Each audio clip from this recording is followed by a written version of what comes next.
How does the government expect us to survive and try to find a life in this world like this? And everything is just about competition. Everything's about money and transactions. There's no empathy, there's no compassion, there's really no sense of unity or community anymore in this world. It's like everybody's out for themselves, and once you realize this, you have to adapt. You can't be the nice guy no more. You can't be the person that just thinks that, you know what, I'm gonna try to be the nice guy. I'm gonna try to be the guy that's always respectable, the guy that opens the door for the females, the guy that always gets rejected and just, you know, lets the woman to just continue to disrespect you after she rejected you, you know. And we have to stop that. Like we have to. Like I know we're excess men. I know we're guys in this position where our confidence is pretty much beaten up. Our confidence is pretty low.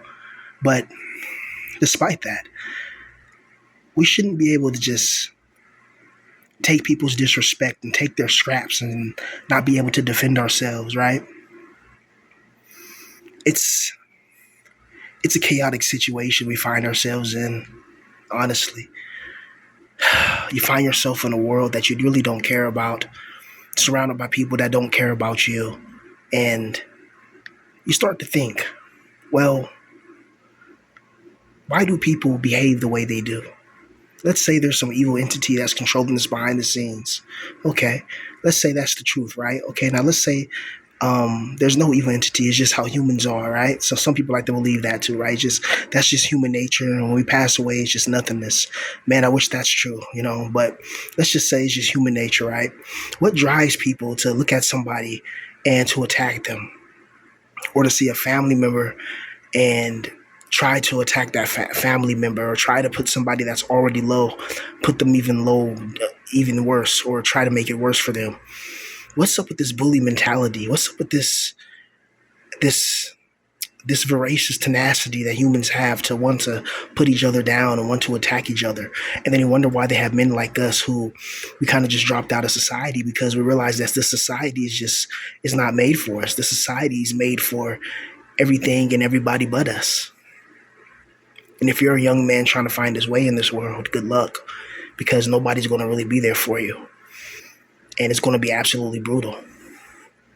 You're alone in this little walk in life, man, and you can't really call for reinforcements. You can't really call for backup. You pretty much have to engage with enemy combatants every day. And the enemy combatants are all the negative events and situations you find yourselves in, you know, like that we find ourselves in. And it's hard to try to build anything with that. It's hard to try to build when your mind is broken, when your best years are behind you. How can you build, and how can you even like have the energy to try to build anything when you're not even happy or comfortable with yourself, and you're in this perpetual cycle of depression? You're stressing, you're worried, you got to pay this, you got to pay that, and there's always in this life, man, there's always something that's going to like destroy your peace. There's always like a bill to pay. There's always, you got to pay this bill, you got to do this, you know. Oh, you got to do this or you're homeless. You got to do this or you don't have this job here or whatever. You got to do this, you got to do that. Like there's always something that's above you that's pressuring you, right? And that's something that's doing that. It's just like it never gives you time to really think and meditate and go over certain objectives in your life that you want to accomplish. There's always something, there's always somebody telling you that, hey, you got to hurry up and get here. You got to hurry up and go here. You like, it's just brutal. It's like you can never just sit and relax in this world unless you have money. And then if the demiurge wants, he can just randomly give you cancer. Like you can win the lottery, get $1,000,000, and then boom, you get cancer all of a sudden. If the demiurge doesn't want you to win, he'll make it very hard for you to win. And if you do win, he'll try to just break you into even more. So the people that get wealthy and get healthy in this world are obviously people that are not a threat to the demiurge or the archonic systems. But a lot of us, we're not only threats to the archons, we have the ability to change, you know, people's perceptions in this world. And that's dangerous. The more you learn about the demiurge and you learn about that there's evil secret beings in other dimensions that are secretly controlling things and make life hard for us because humans produce a negative energetic manifestational frequency called loosh. And humans produce this when we're depressed, when we're angry, when we're anxious, when we're going through the negative emotions. We produce this, and this is literally food for these entities in these other dimensions, right? So that's kind of bleak, but usually the truth is bleak. Usually the truth is not nice. And let's just say, you know, that the God of this realm, as we can tell by like what it built, is just wicked and evil. How are we going to get through to like the next side? That's something that I worry about sometimes. Like when you really think about it, like even if you pass away in your sleep or whatever, you're still not going to be able to breathe. Your body's going to shut down. You may or may not go unconscious. It may be a horrifying, terrifying experience. And then not everybody goes peacefully. And after that, you're going to be surrounded by these evil beings. And then they're going to try to take you to some life review and try to judge you and may try to scare you or send you to some hell or send you to some evil dimension. It's like, it's crazy that we really don't know what happens after we pass away, like for sure, 100%. And that right there, that mystery, that history of that mystery, that shows you everything. Because a loving, caring God would tell you exactly what happens, or a loving, caring God wouldn't even allow you to pass away in the first place. So, I don't know, man. I just want to be happy. I just want to be free. I just want to be me. I just want to create. I just want to love, honestly. I just want to love, man. Like I want to find a girl to fall in love with. I want to do the blue pill normie, smiling, holding hands in the park and all that, and having ice cream in the middle of the summer, you know, seeing my girl in booty shorts, smiling, know I'm about to hit it from the back later that night, right? Like, I want to do those things, damn it. Like, like I want to go on movies and, like go to cute girl to a nice restaurant. Like, those are things that I want to do, that I yearn for. But I know that I can't have it naturally because of my skin color configuration and integration with my facial structures. And it's brutal, honestly. Just such basic things that normal guys get. Guys like us who are not the normal guys. We're kind of like the weirdos. We're kind of the rejects, at least according to society and according to our family, right? A lot of us are like the black sheep in the family, the person everybody talked about. He doesn't work a job, or he doesn't do this, he doesn't do that. That person everybody calls a loser, and they dump all their insecurities and all their miseries upon you, right? But a lot of us, we have and had high hopes and dreams, and we wanted to make it, but it just seems like there's something in this world that just doesn't want us to make it. Like it does whatever it can to try to break us and try to make sure we don't have the confidence to get accomplishments, because you need confidence to get accomplishments, right? It's hard to try to build something by yourself when you don't have anybody there. And it's even worse when you're already going through mental issues. A lot of us, we got mental problems. We're mentally ill, a lot of us, right? Some of us are undiagnosed, but we got mental issues. We got all types of, we got serious spiritual degradation going on. And we got to keep on holding our head up and trying to survive in this world. And we're trying to survive in a world that doesn't want us to survive at all, really. It's making it, it's like it's impossible to live. Even off a 9-to-5 job, like everything's getting so expensive, it's impossible to live by yourself. And then people like me are going to be forced to just be forever just homeless on the streets unless something works out for us, And that's the thing. It's like, if you were truly loved by this God and loved by this being, you wouldn't be in this situation. No loving and caring God will allow you to be in a situation like the situation we find ourselves in. It's like we're targeted by these spirits. We're targeted by these entities. They harass us. They torment us. They torture us. They make us feel low. They make us unmotivated. They drain our energy. They put us around people that love to cause problems.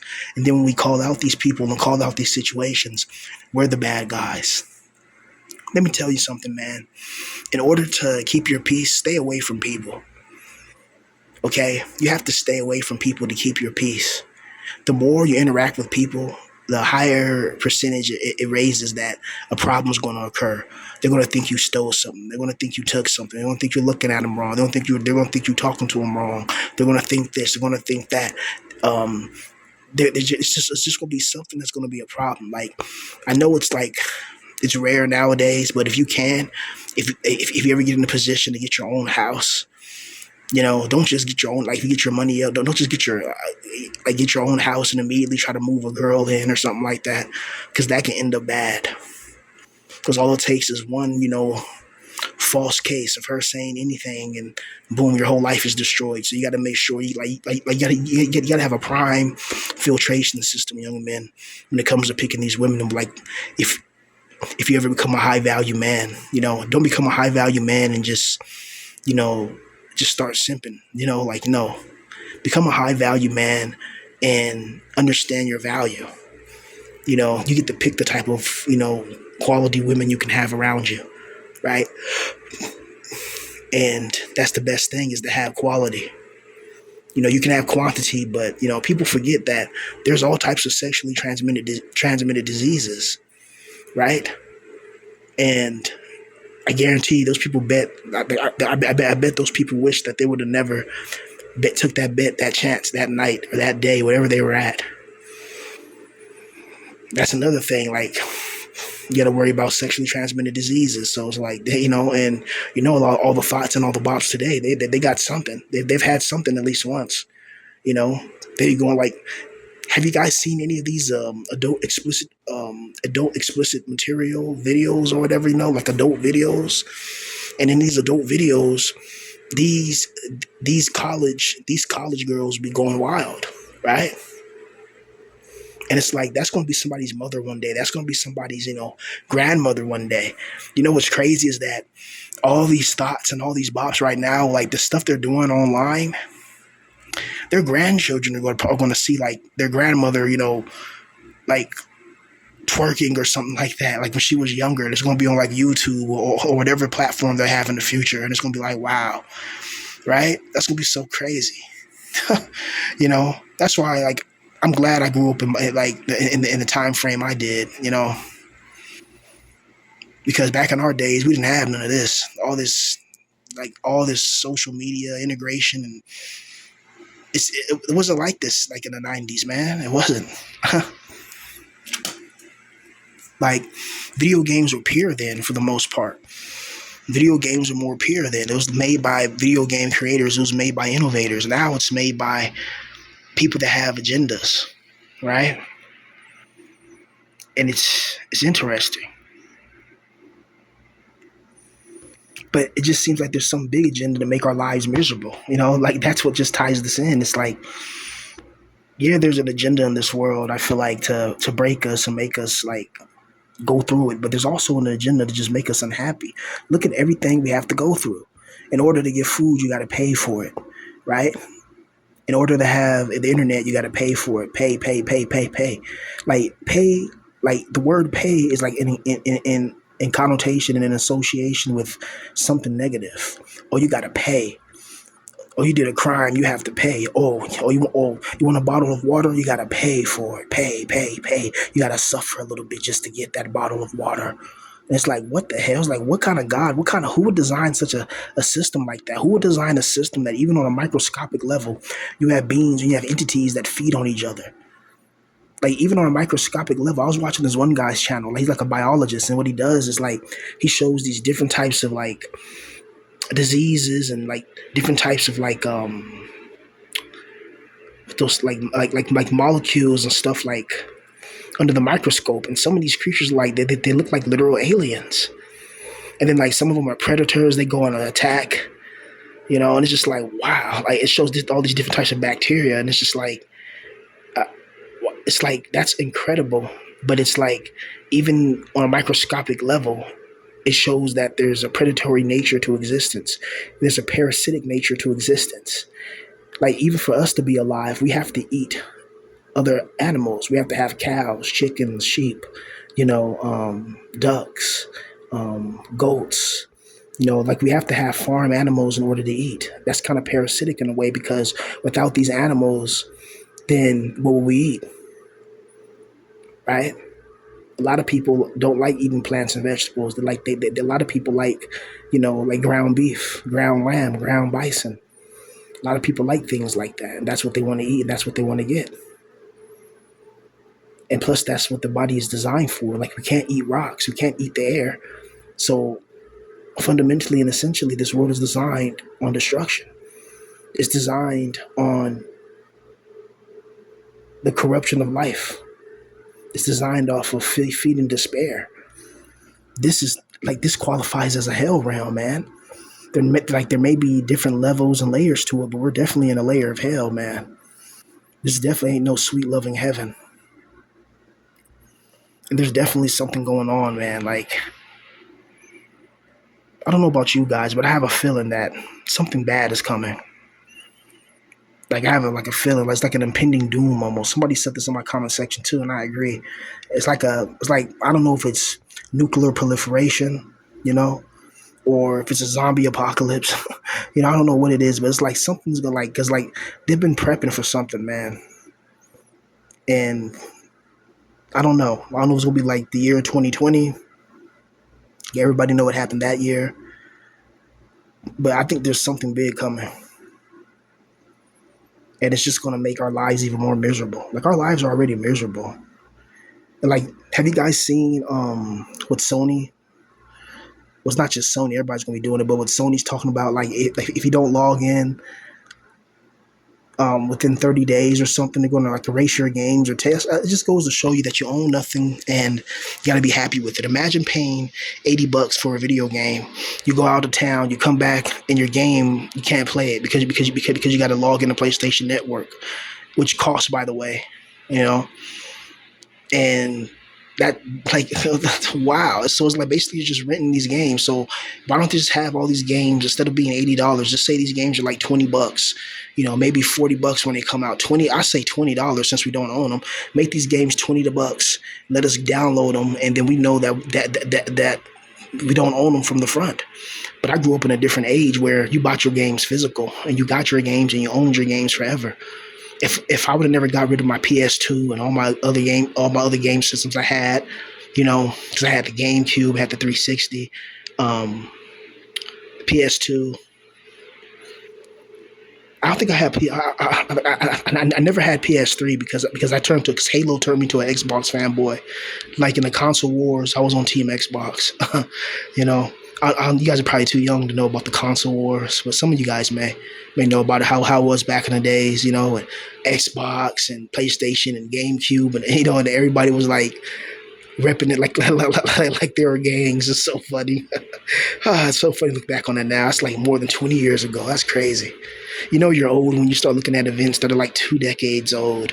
That's how you know you're old, because a lot of you, if you look back 2 decades, you were like 4 or 5. When I look back 2 decades, I was like 15, still a kid, but it's just crazy, man.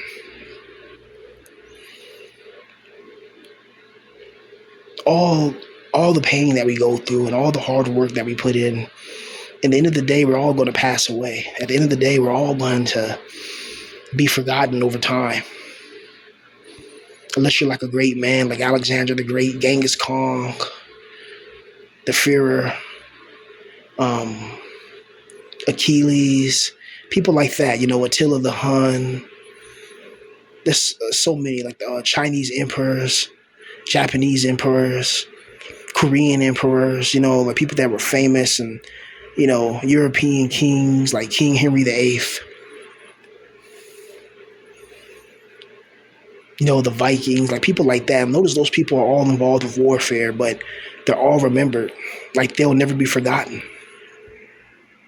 Have you noticed that? It's like the people that cause the most evil in the world are the ones that are never forgotten.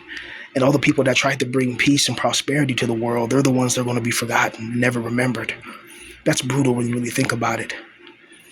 This whole this whole existence is annoying. I'm just I'm just fed up with it, man. Honestly. I'm fed up with this existence. I'm fed up with,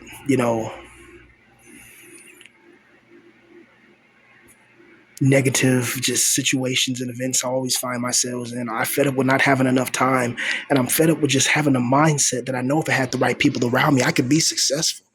I know I could be successful if I had the right people around me, man. That's one of the worst things. That's one of the worst tortures, the worst punishments, knowing that you have the capability, like you have the capacity, you have the capability, you have the tenacity, you have the veracity, you have it all to be great, and yet you don't have the right people to open up that gate. And then trying to do it by yourself, man, you face so much turmoil. It's difficult to try to build by yourself. It's easier to build with a team, but it's so hard to try to come up with business ideas and finding the right people who are serious. Like that's the way. Like the young generation is going to have to start. Like I think it's up to us to start somehow coming together and making our own video game companies. Putting our little scraps together and making our own little game engines, or making our own little video game companies with existing game engines, and using the assets and flipping them with creativity and doing our best and making creative games and trying to blow up that way. Like there's a lot of money in gaming, and there's a lot of people that need these genres fulfilled. And a lot of us, we grew up gaming. That's one of my dreams now. Like I want to be, it's always been one of my dreams, but it's just now it's like, I don't know how like AI could help.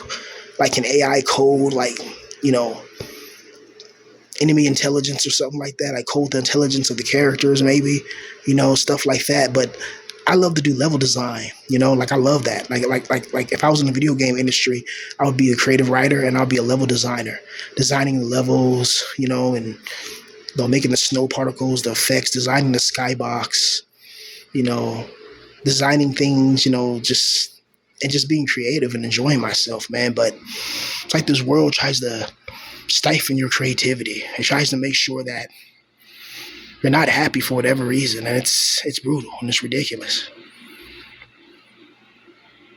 I really don't understand this existence we find ourselves that we find ourselves in and we're trapped in and we can't escape. Every day, I try not to go crazy. Every day I try not to snap. Every day I try not to just break. And it's hard. I wish I had a girl that can just give me a hug and say, baby, everything's gonna be all right. Like that's what I want, man. As crazy as that sounds to somebody who's just like, well, I get that every day. Well, that's you. You get that every day. So when you get something every day, of course it becomes like whatever because you have it every day. But go without water for a couple of days. And then when you see water, you don't care if the water is cold, hot, or warm. You're going to drink that water. Water's going to be the greatest thing you ever taste. Or even if you don't taste it, it's going to be the greatest thing that's going to quench your thirst for a minute. Right? And a lot of us, we've been thirsty and trapped in the desert for years in isolation, desolation, and devastation and obliteration. And so when we find if a girl just smiles at us, we feel like she's in love with us. And it's pathetic because she's probably just being nice just to be nice. But we're so clueless on how to read social cues and read social dynamics, a lot of us, that we think that it's something more than what it really is. And that's a brutal thing. Being trapped in a world that you didn't create or didn't want to be involved with, how is that not hell itself? Being forced to be around things and people who don't even consider you, who don't even like you. And yet you have to interact with these people. You have to remain peaceful and in a productive and quote unquote successful society and all that. And it's just, man, I just wish I was a millionaire, man, so I can just live life how I really want. Like, if I was a millionaire, bro, I'll be blowing on some Mary Jane, getting brain from a bad little dame, yeah, with a nice body frame, you know, looking to buy a Bentley, Lamborghini, or Ferrari, or get my dream car, the Nissan Skyline. And I'd probably be a lot more happier in life, man, than I am now. But That's precisely why I'd probably never be in a position to make millions of dollars, and why a lot of us who, if we had money, a lot of our problems would go away. I'm not saying all of our problems, but a lot of our problems would go away. Like our mental problems may still persist, but we have money now, you know, and that definitely helps, you know.